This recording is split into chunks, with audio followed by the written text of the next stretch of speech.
Selina's hand flew to Madam Paulina's mouth the very second the bedroom door began to open. "Don't talk," she whispered, breath tight, eyes wide. On the other side of the door, a man's voice drifted through the crack, calm, cold. It was Fred Nelson, Madam Paulina's husband, talking on the phone as if he were ordering new shoes. "She's 48, no child. Her parents are gone. Everything will be mine. We finish it quietly, tonight." Selina's heart slammed so hard she could hear it. Madam Paulina's fingers clutched Selina's wrist. The two women stood frozen in the soft glow of the hallway light, one in a blue lace wrapper, with her reading glasses hanging on a chain, the other in a simple maid's dress, holding a fresh stack of towels that suddenly felt as heavy as stone. The doorknob turned. Fred took a step. Selina didn't breathe. Then, just as the door began to open, Fred stopped. He laughed into his phone, low and bitter, and the door eased shut again. "Don't worry," he said to whoever was on the line, voice fading as his footsteps moved away. "I'll make it look like an illness. After all, she stressed. The company runs her day and night." The call cut off. Silence swelled like a drum. Madam Paulina looked at Selina, shock washing across her face like cold rain. Selina swallowed. "Ma," she whispered, hand shaking but voice steady. "Please listen to me first." And that was how the worst night began. Hours before that moment, morning had risen soft and golden over Lagos. Palm fronds shifted in the light breeze. The white mansion in Akui woke up like a quiet ship, gates sliding, sprinklers ticking, the kitchen humming with the smell of sweet tea and fresh bread. Selina had been awake since 5. She always was. She moved like a gentle wind. Mop, rinse, fold, check the flowers by the piano, wipe the glass rail by the staircase. She made sure the living room sparkled, the marble floors shining like still water, the blue curtains falling neat and smooth. She counted glasses before a meeting. She checked batteries in the remote. She noticed a scuff on the grand hallway wall and covered it with a framed family photo, so Madam wouldn't see stress, where there should be only peace. Selina did these things because she knew what it felt like when a home had no peace. Her parents had died years ago. First her father, then her mother, like two candles blowing out in the same wind. Since then, life had been hard. One job here, one job there, sometimes a bed, sometimes a bench. She had learned to be quiet, quick, and careful. She had learned to make spaces feel safe. Even when money was small, when she got work in Madam Paulina's house 3 months ago, she told herself, "Give this house your best, make it run like a song." Madam Paulina noticed. She was the billionaire CEO of the biggest fabrics company in Nigeria. Her designs hung in shop windows from Yaba to Victoria Island. She was firm, but fair. She said, "Thank you," when Selina did small things well. She wore blue lace often and kept her glasses hanging low when she read. Sometimes, when work ended late, she would call Selina into the study and make her tea too. They would sit at the big table and talk about nothing heavy, just books and how streets sound after rain. "Your hands are careful," Madam said once, watching Selina arrange the fresh roses. "Careful hands save a home from breaking." Selina had smiled. "Careful eyes too, Ma." There was only one shadow in the house. Fred Nelson. He was tall, handsome, and 55, with a smile that didn't reach his eyes. He didn't work. He didn't have to.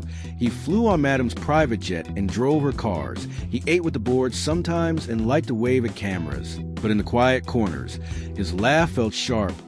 He would toss his shoes in the living room and leave them there for others to step over.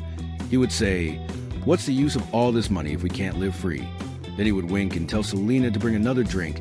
Selina didn't judge. It wasn't her place. But she watched. She noticed he never asked Madam about her day. She noticed he rolled his eyes when Madam took calls at night. She noticed the sad way Madam's gaze sometimes rested on a small wooden cradle that sat in a glass cabinet in the hallway. A cradle that had never held a child. That afternoon, a storm gathered over the city. The sky went heavy and gray. The first thunder sounded like a far drum. Selina finished cleaning the living room and headed toward Madam's bedroom to change the sheets and wipe down the side tables. As she reached the doorway, she heard Fred's voice, not playful, not lazy hard. "I told you, we're done waiting," he hissed. "I can't spend the rest of my life like this. She can't give me a child. The whole wealth falls to me when she's gone. Her parents are dead. She's their only child. We'll say it was stress. We'll say the doctor warned her to rest. We'll do it tonight. We can find a spurs. Selina froze. The towel slid a little in her hands. Her mind raced, but her body went still, like a cat before it runs. Every lesson she had learned about careful hands and careful eyes stood up inside her. She didn't gasp. She didn't drop anything. She didn't whisper, "Oh God," like her chest wanted to. Footsteps clicked. Behind her, a gentle perfume drifted in. Madam Paulina. She came carrying her reading glasses and a folder, walking toward the door as if nothing in the world could be wrong. She reached for her phone, maybe call her husband to help carry a box or open a window. Selina moved faster than her fear. She stepped in front of Madam, put down the towels and pressed her hand softly over Madam's mouth. "Don't talk," she said, voice the smallest whisper. "Ma, please listen for a heartbeat." Madam just stared, shocked that her maid would dare. But something in Selina's eyes, steady, bright, pleading, made her trust. Madam didn't call out. She didn't push Selina away. She stayed very still. Through the door, Fred's kept talking, lower now, as if he moved deeper into the room. "Yes, I have the contact." He said, "One pill and rest. It looks natural. Make sure it's clean. I don't want news. I want freedom. I want a new life, a younger wife, a family. This one has given me nothing." Madam's face changed. First confusion, then understanding, then a pain so deep it made her shoulders drop. She had fed this man. She had opened the doors of her life to him. He had flown on her jet and smiled in her photos. She had chosen him even when the world asked about children. And now, Selina felt Madam tremble and gently took her hand. "Ma," she mouthed, forming the words slowly with her lips. No sound. "Call police?" Madam's eyes filled with tears, but she nodded. She pulled back like a dancer, taking one quiet step. Together they moved away from the door, down the hallway, into the small study. Selina shut the study door without a click. Madam's fingers shook as she dialed. "Emergency," she whispered when the voice answered. "Please come. My husband is planning to harm me." The operator asked questions. Madam answered with short words, looking at Selina as if the maid would ground under her feet. The operator promised help. "Units are on the way." "Thank you," Madam breathed. The house seemed to hear everything. The air felt like glass. The chandelier in the living room gave a tiny sound, as if one crystal touched another. Outside, the storm cracked open. Rain began to fall. Then the footsteps came back. Fred's left the bedroom and walked into the hallway. Phone call finished. His shoes tapped the marble. He hummed a little tune. He was heading toward the study now, closer, closer. The handle turned. Selina glanced at the window. She could hear it far away at first, then louder sirens weaving through the wet streets of Ikoi like silver snakes. Fred smiled as he pushed the door and stepped into the study, eyes sweeping the room, landing on the two women, his wife, pale and strong, and the maid standing in front of her like a small tree that refuses to bend. "What's this?" he asked, voice silky. "A meeting I wasn't invited to." Selina lifted her chin. Madam held her phone tight. The sirens grew louder. The gate outside groaned. Boots hit wet stone. Fred's smile flickered. Selina took one breath and said, with the calm of someone who had scrubbed floors and survived storms, "Ma, stand behind me." The front doors of the mansion burst open, and the study door slammed against the wall as heavy steps rushed in. The storm outside grew violent, lightning cracking across the Lego sky. The heavy boots of policemen echoed against the marble floors of the mansion. Selina's heart raced, but she kept her stance firm in front of Madam Paulina. Like a wall no one could move, Fred's froze, his confident smirk collapsing when he saw the armed officers pushing into the study. His eyes darted between his wife and the maid, trying to make sense of the scene. "What is this?" he barked, voice trembling now. "Paulina, tell them to leave.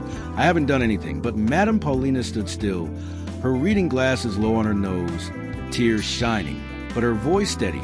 "You planned to kill me, Fred," she said, her words cutting like glass. "I heard it all, every single word." Fred's laughed nervously, his voice cracking. It was a joke, you know me. I was only trying to sound strong on the phone, that's all." The police officer in charge, a tall man with a stern face, raised his hand. "Sir, you are under arrest for conspiracy to commit murder," he declared. "No," Fred shouted, stepping back. "It's a lie. She's my wife. She knows I love her. This is all a misunderstanding." But as he struggled, two officers moved forward, gripping his arms and snapping cold handcuffs around his wrists. Fred's turned his gaze sharply toward Selina, his eyes burning with fury. "You," he hissed, voice low and venomous. "This is your doing." Selina's chest tightened, but she didn't flinch. She looked him straight in the eye, calm but unafraid. "No, sir, this is your doing." The police let him out, his voice echoing down the hallway. "I'm innocent. I'm being set up. Paulina, please, you know me." Silence fell once the doors closed behind him. Only the storm outside kept rumbling as if the sky itself had witnessed the betrayal. Madam Paulina sank slowly into the chair, her hands trembling as she removed her glasses. For a moment she looked 10 years older, her strength stripped. "Bear." Selina hurried to her side, kneeling down. "Ma, are you all right?" she whispered. Paulina reached out, gripping Selina's hand tightly. Her tears fell, but her voice was steady. "If you hadn't stopped me, if you hadn't told me to listen." She shook her head, unable to finish. "You saved my life." Selina lowered her eyes, her throat tight. "I only did what was right, Ma." Paulina cupped Selina's face with her trembling hand. "No, you did more than that. You gave me the truth." Outside, the flashing red and blue lights faded as the police cars pulled away. The house felt different, emptier yet safer. But in that silence, a new chapter was beginning. Because tomorrow, the world would know what happened inside the Fred's mansion, and Selina's life, once hidden in the shadow of service, was about to change forever. Morning broke with a weight heavier than the storm the night before. News had already spread. Billionaire CEO's husband arrested in shocking murder plot. Cameras flashed outside. The court gates, reporters shouting questions, their umbrellas bobbing in the Lagos rain. Inside, the air was thick with whispers. Selina sat beside Madam Paulina on the polished wooden bench. But this time, she wasn't in her plain maid's uniform. Paulina had dressed her in a golden gown, elegant and glowing against her dark skin. Her hair, usually tied back, was styled neatly. She looked nothing like the girl who once scrubbed floors before dawn. Madam Paulina, regal in her white lace gown and signature glasses, rested a calm hand on Selina's arm. "Remember," she said softly, "you are part of this family now. Hold your head high." The courtroom door opened. All eyes turned. Fred Nelson shuffled in, hands cuffed, a police officer at each side. His once proud shoulders sagged, his suit wrinkled from the night in custody. He looked around desperately, as if searching for a way to rewrite what had already been written. "Court rise." The clerk called. The judge entered, stern and composed, and the proceedings began. The prosecution wasted no time. "Your Honor," the lawyer said, his voice sharp, "we present evidence that the defendant, Mr. Fred Nelson, conspired to take the life of his wife, Madam Paulina Freds, in order to inherit her vast estate. We will prove this through testimony, and most importantly, through his own words." Fred's eyes widened. "What words?" he muttered. Then the courtroom fell silent as the recording was played. From the speakers came his voice, smooth, confident, and deadly clear. "She can't give me a child. Her wealth is mine when she's gone. We'll make it look natural. I want freedom. I want a new wife. This one's giving me nothing." Gasps filled the courtroom. Some people shook their heads in disbelief. Others stared at Paulina with pity.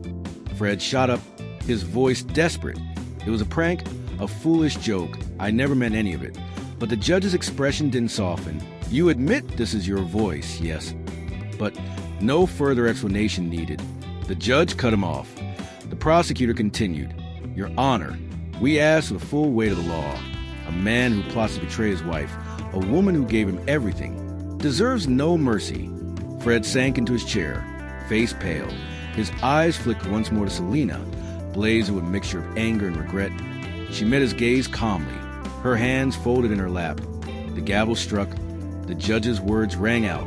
"Fred Nelson, this court finds you guilty of conspiracy to commit murder. You are hereby sentenced to 10 years in prison." The courtroom erupted, reporters scribbling, onlookers whispering. Paulina closed her eyes, tears slipping down her cheeks. She turned to Selina, grasped her hand, and whispered, "Thank you for saving me." But even as Fred was dragged away, shouting that he was innocent, Selina knew this was not the end. This was only the beginning of a new life, one where her place in Paulina's world was about to be forever rewritten.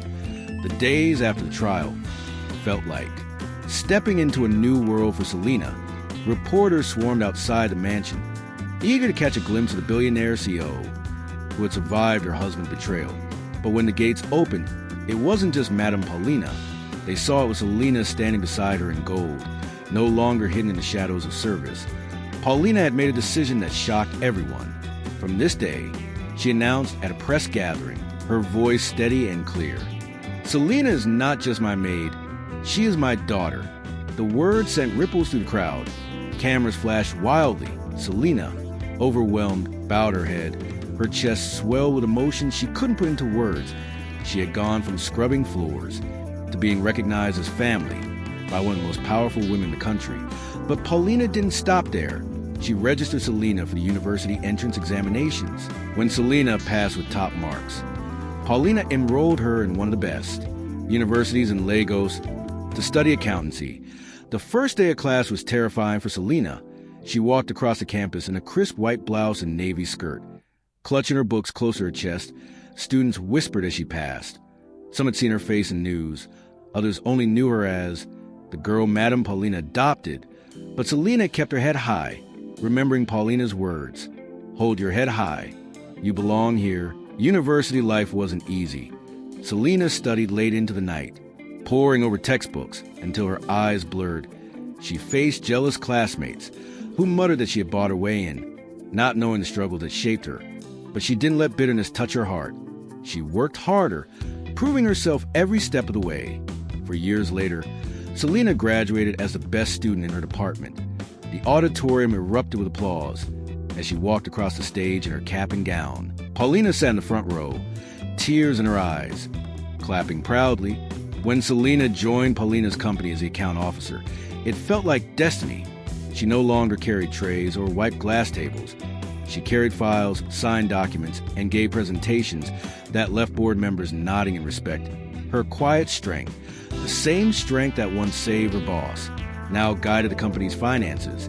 It was during this time that Selina met Johnson. He was a young executive from another firm, tall and kind-hearted, with eyes that seemed to notice her in a way no one else had. Their first conversation was about work, but soon it grew into late-night calls, shared laughter, and stolen glances in crowded rooms. Within months, Johnson proposed, and their wedding was nothing short of extravagant. Paulina spared no expense, giving Selina the kind of celebration she had once only dreamed of. As Selina walked down the aisle in her flowing white gown, she saw Paulina smiling through tears, her joy shining brighter than any diamond in the hall. But even as Selina began her new life as a wife, Paulina carried one decision heavy on her heart, the choice to face Fred's once again. 2 years had passed since Selina's wedding. Her life with Johnson was filled with laughter, quiet mornings, and dreams of family. She often visited the mansion, where Madam Paulina welcomed her like a true daughter. But behind Paulina's gentle smile, there was something she had not yet resolved, the shadow of Fred's. Though the court had closed its chapter, her heart had not. She could not erase the betrayal, yet she could not live forever with bitterness either. One afternoon, she asked Selina to join her at the garden table. The sun was soft, filtering to the mango trees. Paulina adjusted her glasses and spoke slowly. "My child," she began, "forgiveness is not about them deserving it. It's about freeing ourselves. I've carried the weight of Fred's betrayal long enough. Tomorrow I will see him." Selina's eyes widened. "Ma, after everything he planned to do to you, why?" Paulina smiled faintly, because strength is not only in punishing, it is also in letting go. The next day, Paulina entered the prison with Selina by her side. The echo of iron gates closing behind them sent a chill through Selina's body. Guards let Fred's out. His once proud frame was bent, his hair grayer, his face lined with regret. When his eyes met Paulina's, he froze slowly. He dropped to his knees, tears streaming. "I don't deserve to see you," he whispered. "I was blind, greedy, foolish. Yet here you stand." Paulina's voice was calm, steady like a river. "Fred's, you try to destroy me, but I refuse to live in chains of anger. I am withdrawing case. You'll be released. But our marriage ends today." From her bag, she drew out divorce papers and laid it before him. "I forgive you, but never again as husband and wife." Fred's sobs filled the room. "You forgive me after all I did, yes?" Paulina replied softly, "Because I choose peace." Then she surprised him further. She pulled out a document, an account transfer of $1 million. Start your life again. Use it well. Make this your second chance. Fred's collapsed in tears. Clutching the papers, I don't deserve this kindness, he said brokenly. Paulina's eyes glistened as she turned away. Selina supported her arm, and together they left the prison, leaving Fred behind with more mercy than he had ever imagined. 2 years later, Selina held her newborn baby girl in her arms. She and Johnson named her Debbie. Grace.